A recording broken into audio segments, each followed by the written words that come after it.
बिहार में जाति गणना में कोडिंग की गई है और सभी जाति को कोड नंबर दिया गया है और ऐसे में कोड नंबर 22 में किन्नरों को रखा गया है, जिसके बाद किन्नरों ने नाराजगी जाहिर कर विरोध जताया है।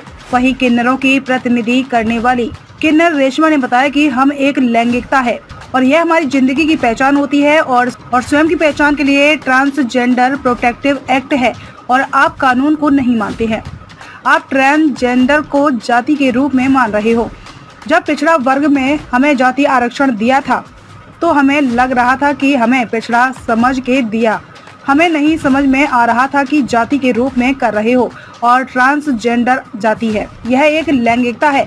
अगर आप इसको नहीं समझ पा रहे हैं तो कर्नाटका सरकार से स्टडी करने की जरूरत है। उन्होंने कहा कि मेरा पूरा समुदाय सहयोग करेगा, सभी राष्ट्रीय और लोकल स्तर पर सहयोग करेंगे। कर्नाटका सरकार ने किन्नरों को 1% आरक्षण दिया है, जिससे लोग आजादी पा रहे हैं।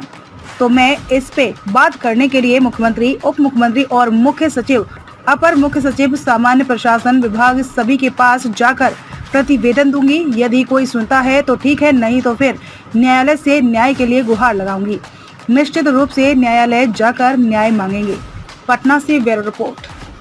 बात नहीं है, लैंगिकता जो लैंगिकता होती है ये मेरी ज़िंदगी की पहचान है और ये हर एक व्यक्ति की पहचान होती है कि वो पुरुष है, महिला है, ट्रांसजेंडर है, वो उनकी स्वयं की स्वीकार्यता का पहचान है।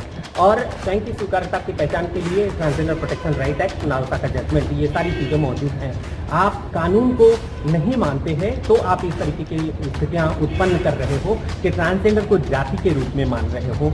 तो जब पिछड़ा वर्ग में आपने जातीय आरक्षण हमें दिया था तो हमें लग रहा था कि ये पिछड़ा हमें समझ करके दिया था, हमें नहीं समझ में आ रहा था कि आप हमें जाति के रूप में निरूपित कर रहे हो कि ट्रांसजेंडर भी एक जाति है। ट्रांसजेंडर कोई जाति नहीं है, ये लैंगिकता है।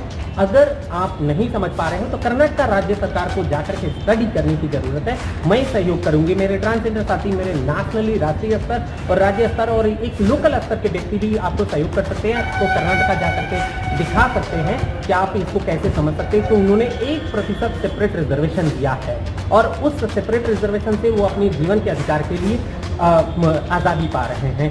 तो मैं तो पहले इस पे बात करने के लिए माननीय मुख्यमंत्री, माननीय उप मुख्यमंत्री और माननीय मुख्य सचिव, अपर मुख्य सचिव, सामान्य प्रशासन विभाग, सभी के पास में जाकर के प्रतिवेदन दूंगी।